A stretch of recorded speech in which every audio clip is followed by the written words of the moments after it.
Hi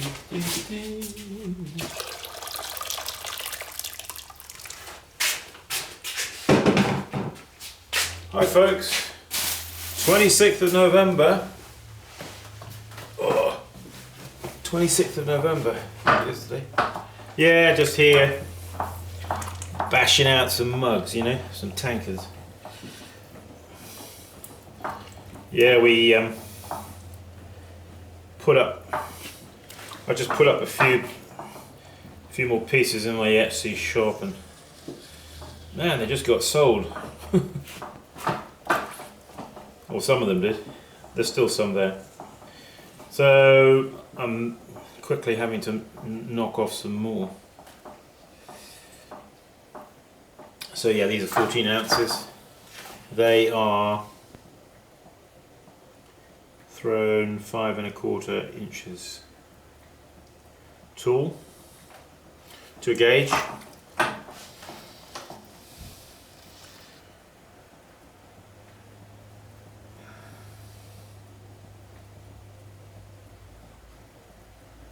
Yeah, a day of relentless rain.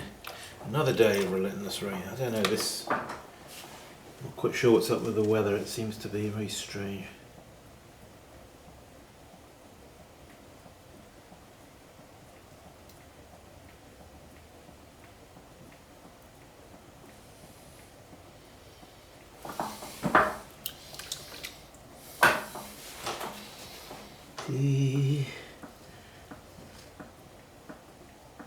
Just trying to get it wide enough in the base there.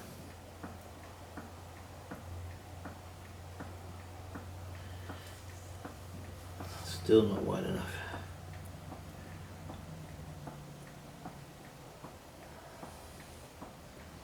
Whoop, we're up to the gauge.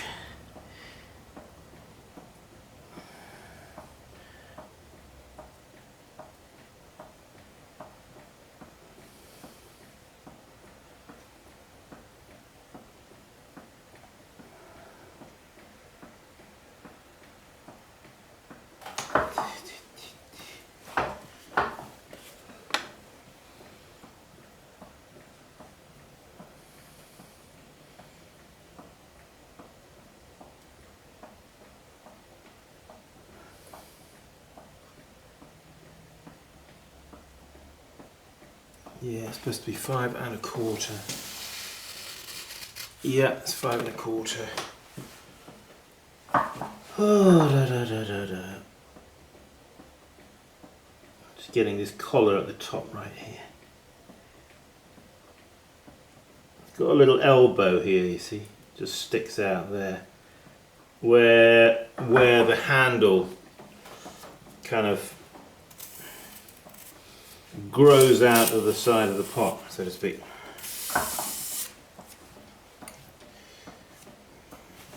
So just use my throwing stick here just to clean away some of the slurry. Just makes it easier to lift the pot off the wheel if you do that.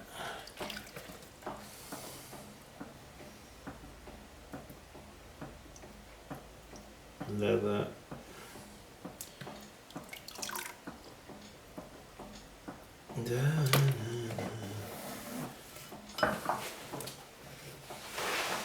Whoa! Another one bites the dust. Clean hands and you'll come straight off like that.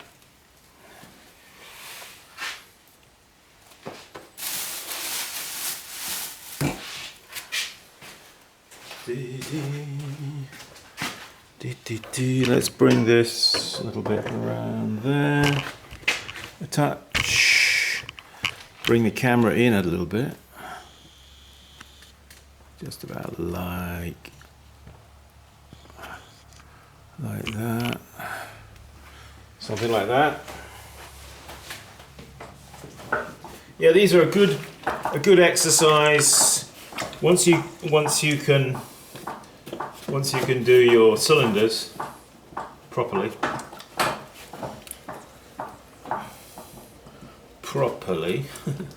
once you can do your cylinders, then this is something you could try to progress onto. You might find it a little challenging, but you can have a go. Dee, dee, dee, dee. I know I've done hundreds of clips on throwing tankards, but it doesn't hurt to see it more than once, does it? So you see this finger here, you see how that finger is down, which is keeping this bit in, you see at the top. As I lift, this finger keeps that pointing inwards, that top lip. And that's something you really want to, you know, I see so many people throwing, and as they're bringing the clay up so it starts to sort of widen out at the top, you've got to keep it in at the top. So in order to do that, you see that finger over like that?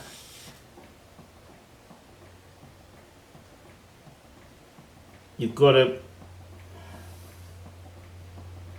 as you get up towards the top here, ooh, this one's got some kind of,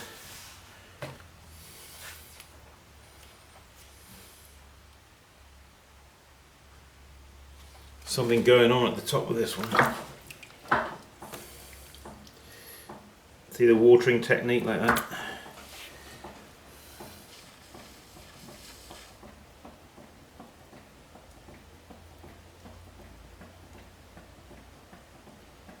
This one's got something right on the lip. I don't know what it is.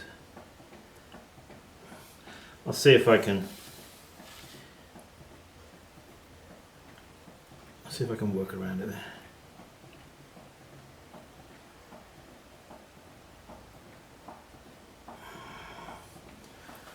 Got something really not good there.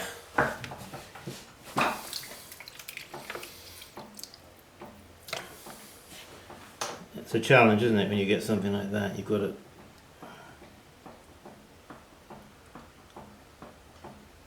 kind of work around that.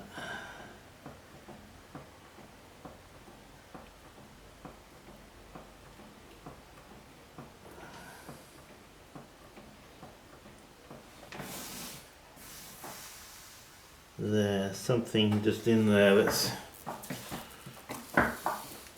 trouble is it's not really very feasible to cut that out.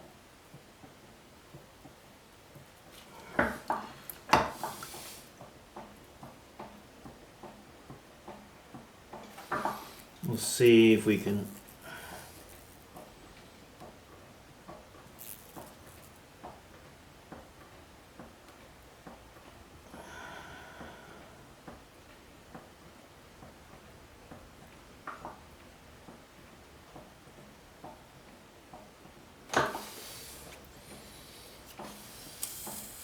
okay, throwing stick down at the base there like that. Get that bevel in, okay? Really important to have that bevel. It's going to help you to thumb it off, you see. Right after when it's dried, you'll be able to thumb that right off. Easy. It'll take you about 13.5 seconds to do it. No, even less than that. A blink of an eye and it'll be done. Okay, well this one, I think you'll be okay, despite that little hiccup at the top there. All right, sponge him out. Yeah, just pull back the water a bit there on the base. Okay, check in the mirror. Straight through. Right. Let's get him over there on the board.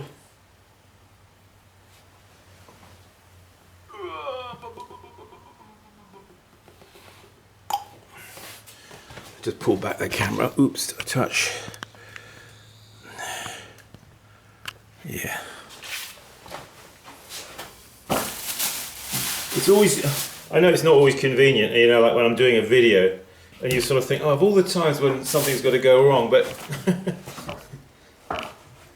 it's actually really good, you know, when we get something that goes slightly wrong, because it offers up a little challenge for us to work around, you see. And that's good, because that's what life is really like, isn't it? Sometimes we get a few challenges, we've got to work around them. So we have to persevere, not give up. So, there we go. Really, that second move after you've centered it, coned it up and down, and then you break in, and then you go from that to this. That is the sort of key move, really, to get that right. Keep it still on center. And now this move, you see, lifting the clay upwards but inwards.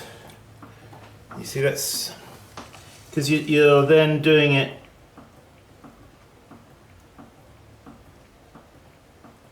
contrary to centrifugal force. Because centrifugal force wants it to open, you see. We know all that stuff, Simon. Come on. Who do you think we are? I know, but I'm just...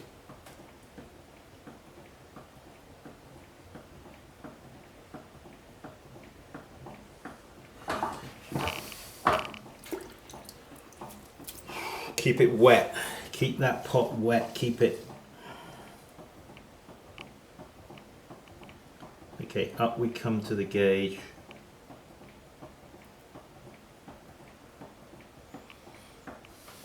Sometimes as I come up to the gauge, I think I'm going to hit. If I don't... Ooh! Look what I did, you see.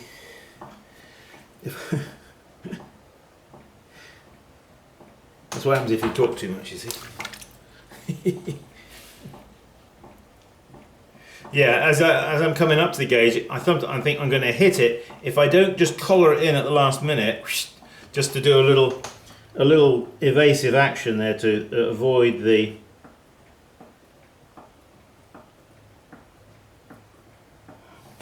Let me just check the measurement on that. Yeah, that's actually okay. It's actually okay. Right, so just pulling out that collar now, you see. So I just push out here, like there, and then I put my finger above there, like that. And it provides that sort of strengthening collar there, you see.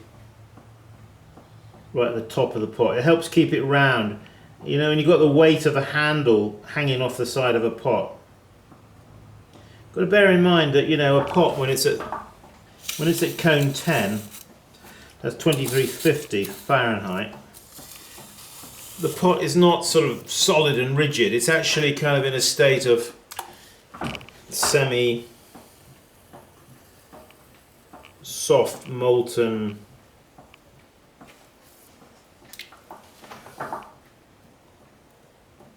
So it's a little bit soft, you see, so it can have a tendency to warp.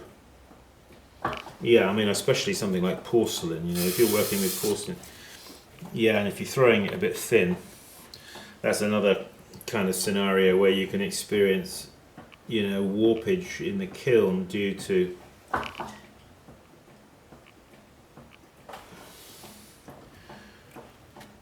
you know, say the weight of a handle on the side of a piece. So I take the wire from here. Always keep your wire hanging off the side here, you see.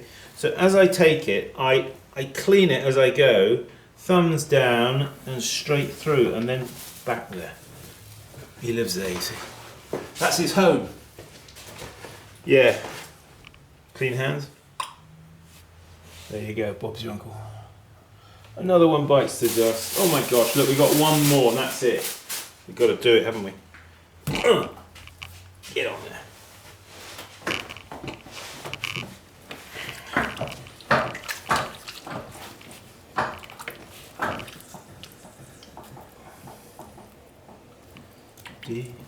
Yeah, just sort of cone them up like this. You only need to do it once. You haven't got to do it 2 or 3 times, that's crazy.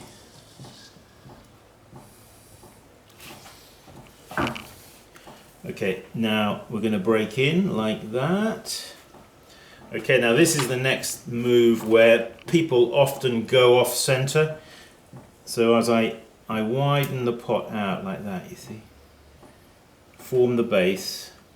Once back to the center, just to make sure the base is flat, you see. You want to make sure it's flat.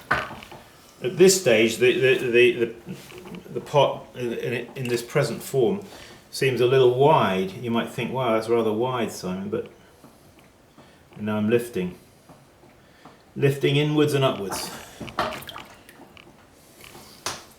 Now I push in underneath here from the outside, create a lifting point, you see, inside fingers above.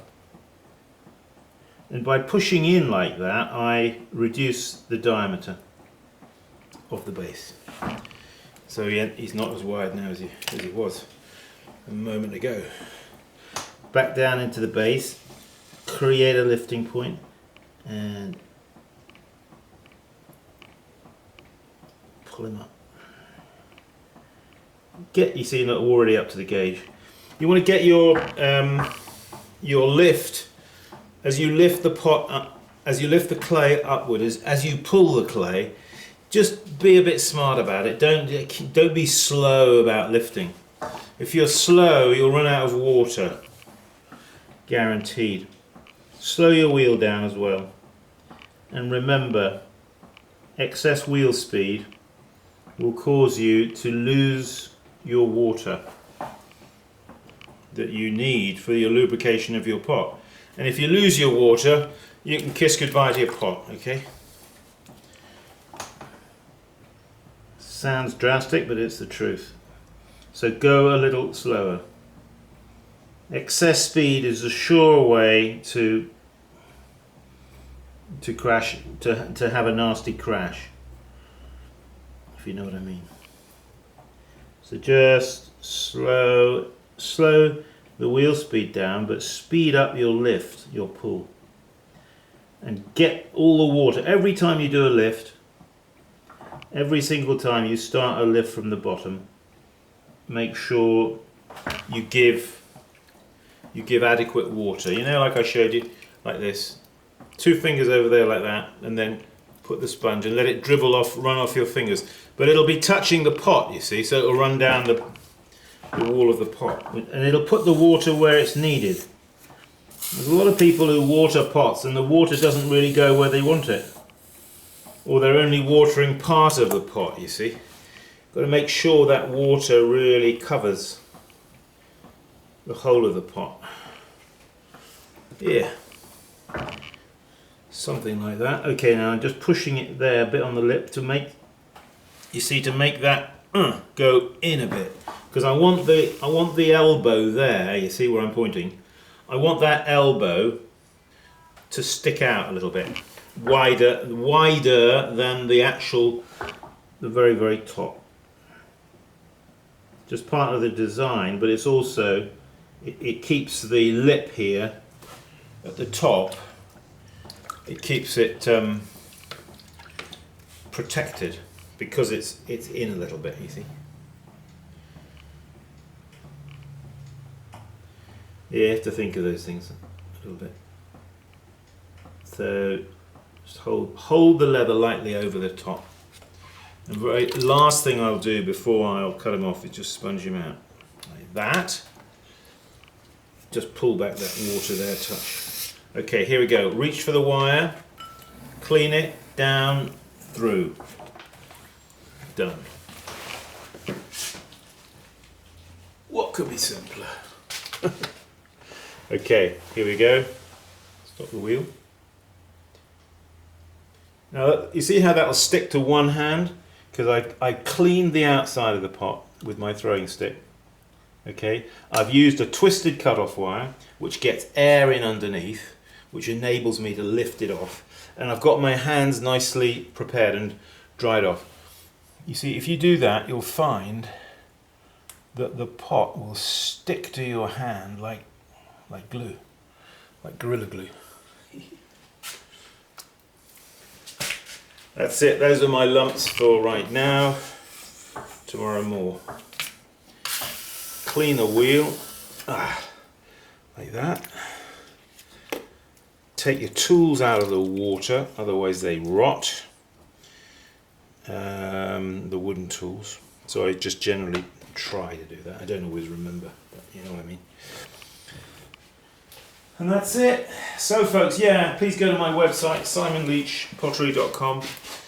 Check out there, we've got, I don't know, the last couple of days or so, I put up probably about 20 pots. So check them out, maybe there's something there you like. And there's going to be more on the way. I've got to churn out just a few more of these tankards and a few bud vases, and then we'll be going over to glazing and packing the kiln, so join us for that. Okay, hey, keep practicing. Don't give up. And I'll see you soon. Bye-bye.